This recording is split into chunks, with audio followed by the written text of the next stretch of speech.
बिस्मिल्लाहिर्रहमानिर्रहीम। अस्सलाम वालेकुम। कैसे हैं आप सब? उम्मीद करती हूँ सब ठीक होंगे। अल्लाह ताला आप सबको ठीक ठाक खुशबाश अमन मान में रखे हो। दोस्तों मैं भी बिल्कुल ठीक ठाक हूँ और यहाँ पे जी आज आपको लेके जा रही हूँ जी ठंडे एरिया में, क्योंकि गर्मी बहुत ज़्यादा है। तो चलें जी, चलें मेरे साथ ठंडे एरिया की सैर करने। तो यहाँ पे ये है जी हमारा फ्रीज़र का एरिया, जो कि बहुत ज़्यादा यहाँ पे बर्फ़ जमी है। अभी तो मैं कहती हूँ ये कुछ भी नहीं बर्फ़ जमी, इससे बहुत ज़्यादा जमती होती है।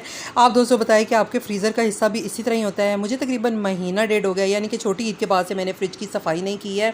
मतलब हल्का फुल्का कपड़ा मार के मोटी मोटी सफाई तो हो जाती है, लेकिन जो डीपली सफाई होती है ना, जिसमें ये बर्फ़ वगैरह साफ़ करना, जो कि काफ़ी हेडेक वाला काम होता है, तो ये भी मैंने नहीं किया था। तो आपको पता है कि बकर ईद भी आने वाली है, तो उससे पहले फ्रिज और फ्रीज़र की सफाई तो बहुत ज़्यादा ज़रूरी है। अच्छा, फ्रीज़र जो है वो तो हमारा पड़ा हुआ है सेपरेट से, क्योंकि वो हमारा सारा साल तकरीबन बंद रहता है। बीच में एक आध दफ़ा ऑन होता है, या ज़्यादा से ज़्यादा बकर ईद पे ऑन होता है हमारा। तो वो तो साफ़ है, उसको बस एक दफ़ा जो है ना कपड़ा वगैरह ही मारना है। उसका अंदर का एरिया जो है ना वो काफ़ी ख़राब हुआ था, तो वो है मैंने साफ़ करके रखा हुआ था। तो चलें किसी दिन वो भी आपको दिखाऊंगी मैं। तो यहाँ पे जो फ्रिज हमारा रेगुलर रूटीन में यूज़ होता है, तो इसका मैं दिखा रही थी आपको। ये देखें, इसकी जो बैक वाली साइड पे है ना, इस पर बहुत ज़्यादा बर्फ़ जमती है। मैंने बड़ी कोशिश की है कि यहाँ पे बर्फ़ ना जमे, तो मैं इसकी स्पीड भी स्लो कर देती होती हूँ, लेकिन कई दफ़ा पता नहीं क्यों मुझे समझ नहीं आती कि इतनी ज़्यादा बर्फ़ जो है ना बैक वाले हिस्से में क्यों जम जाती है। और जब पीछे बहुत ज़्यादा बर्फ़ जम जाती है तो उसकी वजह से चीज़ें जो है ना वो भी ख़राब होना शुरू हो जाती हैं। मतलब ज़्यादा चीज़ें तो नहीं, ये होता है कि टमाटर वगैरह जो होते हैं ना वो थोड़े ख़राब होना शुरू हो जाते हैं, और आटा जो है ना वो ख़मीर होना शुरू हो जाता है। फिर मुझे ज़्यादा उलझन इसी वजह से होती है, जो चीज़ें ख़राब होती हैं। तो फिर मैंने जो है ना आज सोचा था सुबह उठते ही, बल्कि रात को सोने से पहले मैंने इरादा किया था कि सुबह उठ के जी मैं फ़्रिज की सफाई लाजमी हर हाल में करूँगी। तो सुबह उठी हूँ तो मैंने फ़्रिज वगैरह बंद कर दिया था, और अभी मैंने फ़्रिज बंद ही किया था कि साथ ही हमारी लाइट जो है ना वो भी चली गई है।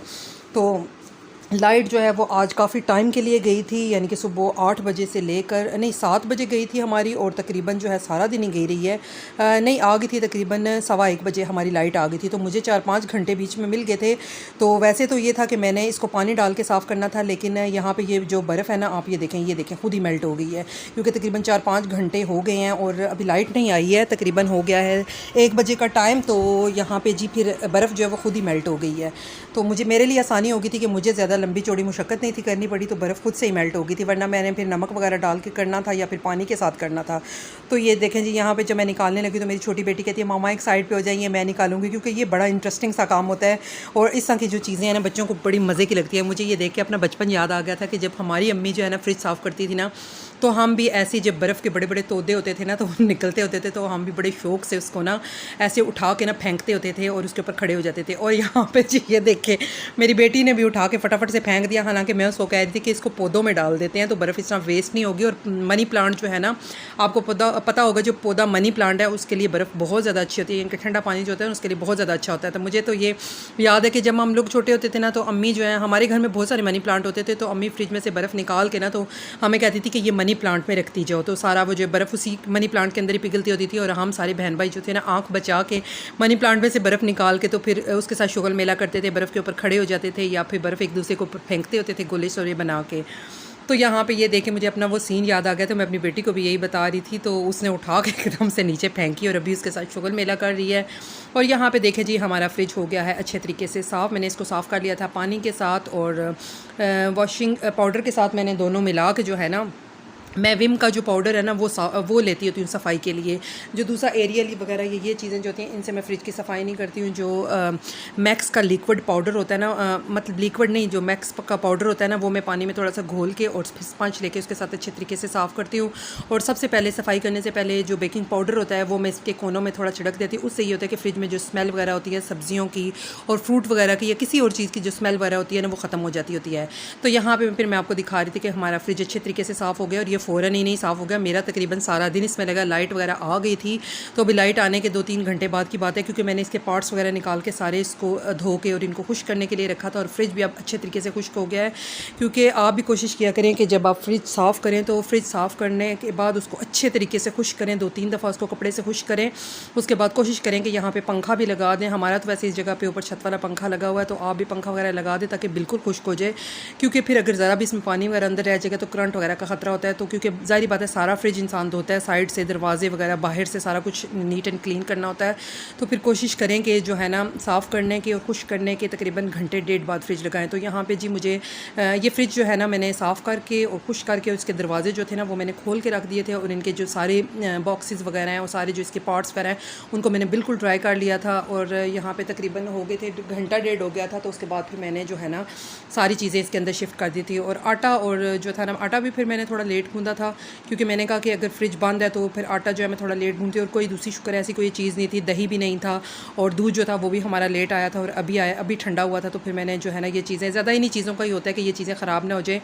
और यहाँ पे जी सारी फिर मैंने चीज़ें तरतीब से लगा दी थी। ये मेडिसन जो है ये हमारे घर तो बिल्कुल भी ख़त्म नहीं होते, ये एक एरिया जो होता है ना बल्कि दो एरिया जो होते हैं वो इनसे भरे हुए होते हैं। तो ये चले जी यहाँ पे मैं आपके साथ शेयर करने लगी हूँ ईद के दूसरे नहीं सफाई के दूसरे दिन का क्लिप। ऐसे ईद आने वाली है तो मेरी ज़ुबान पे ईद ईद ही चढ़ा हुआ है, क्योंकि मैं ईद की सफाइयाँ कर रही हूँ कि बकर ईद से पहले जो है ना इस तरह की जो है ना लंबी चौड़ी सफाइयाँ वो पहले से कर लूँ, क्योंकि ईद पे फिर ज़ाहिर बात आपको पता है कि बकर ईद है तो उस पर बहुत ज़्यादा काम हो जाते हैं। और अभी और बहुत सारे काम है जो इंतज़ार कर रहे हैं मेरा। अभी पूरा जो घर है ना वो नए सिरे से नीट एंड क्लीन भी करना है, तो इसलिए फिर मैं जो छोटे मोटे काम हैं वो मैं पहले निपटा रही हूँ, क्योंकि फ्रिज का जो होता है ना वो मेन काम होता है। तो फ्रिज मैंने साफ़ कर दिया, फ्रीज़र जो है वो हमारा ऑलरेडी साफ़ है। तो आज जो था ना मैंने यानी कि कल मैंने फ्रिज साफ़ किया था और आज जो है ना फिर मैं बर्तनों की सफाई वगैरह कर रही हूँ। जो अम्मी के रूम में अलमारी थी ना ये उसके सारे बर्तन हैं, मैंने ये सारे निकाल लिए। बच्चियों को मैंने बोला था कि आप लोग मुझे निकाल दो, तो उन्होंने सारे निकाल दिए। अब यहाँ पर बैठ के जी मैं धो रही हूँ और बच्चियाँ जो हैं साथ साथ थोड़ी बहुत हेल्प कर रही हैं। उनके एग्ज़ाम्स वगैरह भी चल रहे हैं तो इस वजह से फिर उन्हें थोड़ा बहुत ही मैं काम के लिए साथ साथ कहती हूँ, लेकिन ये कि साथ मेरी हेल्प करवाती हैं फिर। तो यहाँ पे जी फिर मैं साफ़ करती हूँ जी बर्तन और फिर मिलती हूँ आगे, साथ साथ आपको दिखाती हूँ कि और क्या क्या हो रहा है काम।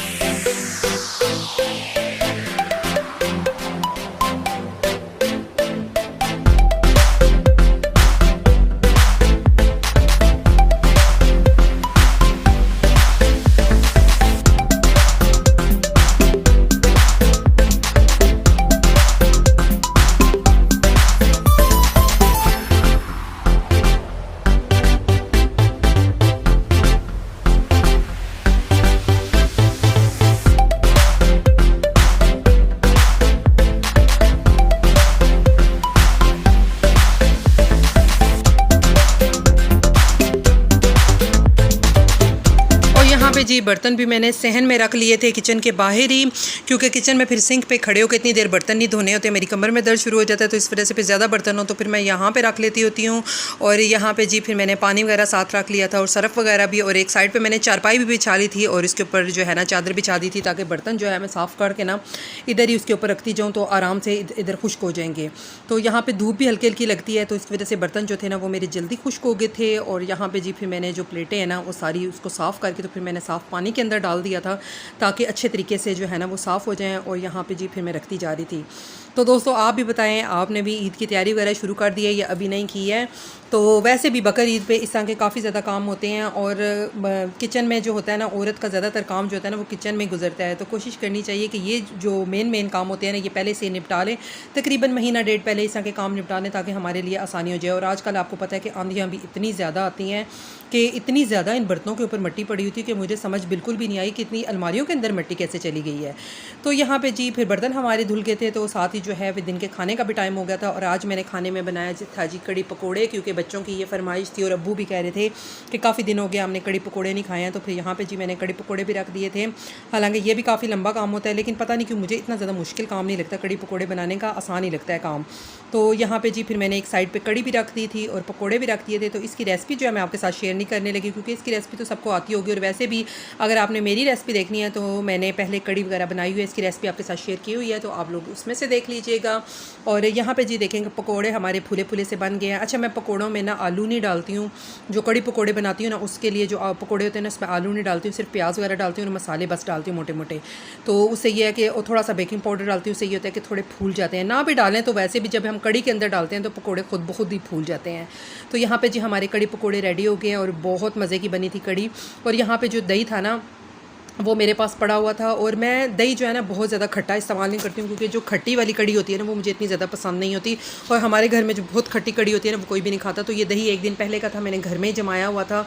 तो फिर मैंने थोड़ी देर के लिए इसको बाहर रखा था, तो ये सारा सही हो गया था। तो इससे बहुत मज़े की बनी थी। और यहाँ पर जी मैंने फिर प्याज भी रख लिया था, क्योंकि मुझे जो है ना गर्मियों में प्याज का सलाद जो है ना बहुत अच्छा लगता है। सालन के साथ कोई भी सालन बना हो उसके साथ प्याज का सलाद मुझे बहुत अच्छा लगता है। चटनी हो, सलाद हो, और इस तरह की चीज़ें जो होती है ना वैसे भी गर्मियों में अच्छी लगती हैं। तो यहाँ पे जी मैं अपना खाना एंजॉय करती हूँ। और खाने के बाद जी अभी जो मैंने सारे बर्तन वगैरह धो दिए थे उनको फिर मैंने खुश करके जो है, वैसे वो चारपाई पे मैंने इस तरह उसको रखा था कि वो आराम से खुद ही खुश्क हो जाएंगे, मुझे खुश करने की ज़रूरत नहीं पड़ेगी।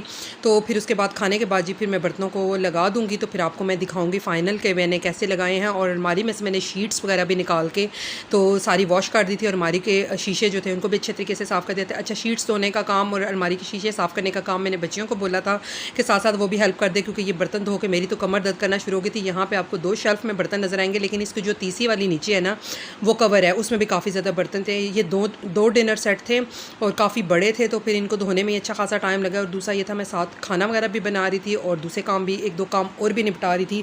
तो बस इस वजह से मैं काफ़ी ज़्यादा थक गई थी और शाम का ये टाइम था और अब मुझे काफ़ी थकन हो रही थी।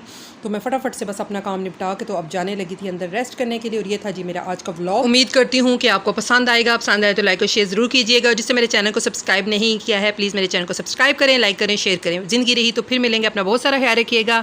अल्लाह हाफिज़।